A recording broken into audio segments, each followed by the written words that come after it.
Assalamualaikum warahmatullahi wabarakatuh. Perkenalkan, nama saya Safitri dengan NIM 2001110521 akan menjawab soal UTS mata kuliah Manajemen Perubahan dalam Organisasi.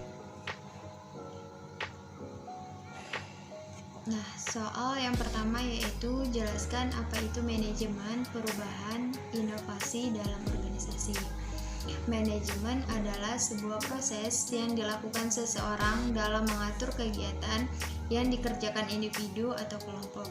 Nah, sistem atau manajemen harus dilakukan untuk memenuhi target yang akan dicapai oleh individu atau kelompok tersebut dalam sebuah kerjasama dalam mengoptimalkan sumber daya yang ada. Yang kedua yaitu perubahan. Perubahan atau berubah secara etimologis dapat bermakna sebagai usaha atau perubahan untuk membuat sesuatu berbeda dari sebelumnya. Nah, perubahan organisasi dikenal juga dengan istilah serupa yaitu intervensi perubahan atau change intervention, adalah sebuah rancangan aksi atau tindakan untuk membuat inovasi dan merubah sesuatu menjadi berbeda.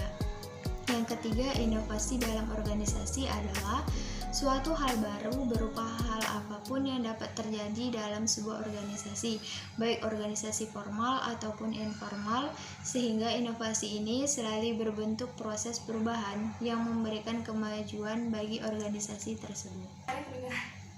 Yang kedua yaitu jelaskan bagaimana seharusnya menghadapi lingkungan luar organisasi dalam rangka adaptasi lingkungan. Nah, untuk bisa bertahan menghadapi tantangan dan krisis yang tidak terduga, organisasi harus memiliki strategi baru.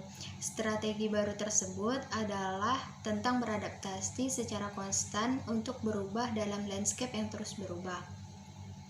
Karena sebuah organisasi harus menerima perubahan dengan mensyaratkan metode baru, memaksa para pemimpin untuk memahami peran dan tanggung jawab organisasi dalam konteks yang lebih holistik.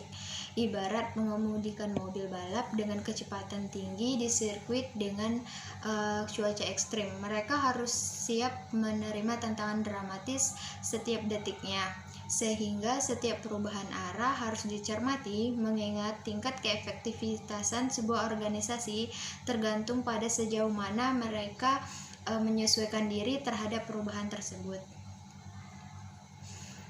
Pada dasarnya, sebuah perubahan yang dilakukan oleh organisasi diarahkan untuk meningkatkan efektivitas organisasi dengan tujuan mengupayakan perbaikan kemampuan organisasi dalam menyesuaikan diri dalam perubahan lingkungan, juga perubahan perilaku anggota dari setiap organisasinya. Nah, dalam mengelola perubahan, organisasi harus memfokuskan diri untuk meningkatkan manfaat dari peluang yang ada dari luar. Artinya organisasi membutuhkan perubahan perilaku manusia dan perubahan proses untuk berhasil, sehingga disinilah dapat dilihat bahwa organisasi membutuhkan peran manajemen perubahan, khususnya dalam mengelola akibat-akibat dalam munculnya suatu organisasi atau bagaimana organisasi tersebut dapat berlangsung. Yang ketiga yaitu jelaskan bagaimana lingkungan bisa mempengaruhi organisasi. Nah, karena salah satu indikasi keberhasilan manajemen organisasi adalah bagaimana manajemen mampu menghandle pengaruh yang ditimbulkan oleh faktor lingkungan. Organisasi tidak dapat berdiri sendiri atau memenuhi kebutuhannya sendiri. Organisasi mengambil input seperti bahan baku, uang, tenaga kerja, dan energi dari lingkungan eksternal yang mengubahnya menjadi produk atau jasa sebagai output. Manajemen organisasi bertanggung jawab untuk mengidentifikasi kesempatan agar berkembang.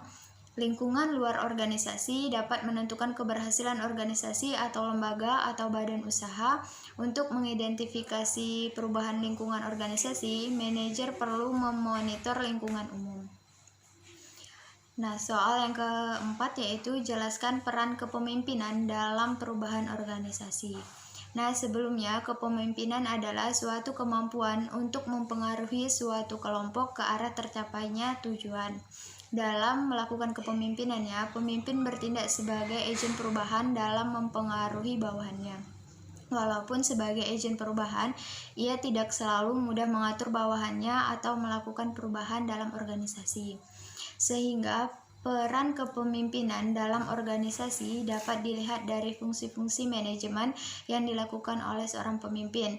Yang pertama, merencanakan perubahan, karena pada dasarnya seorang pemimpin dengan kepemimpinannya merupakan agent of social change. Yang kedua, mengorganisasikan organisasi dalam pelaksanaannya. Dan yang ketiga, menggerakkan sumber daya yang ada dalam organisasi untuk merubah dan melakukan sebuah perubahan agar organisasi tersebut dapat bertahan dan berkembang sebagaimana mestinya.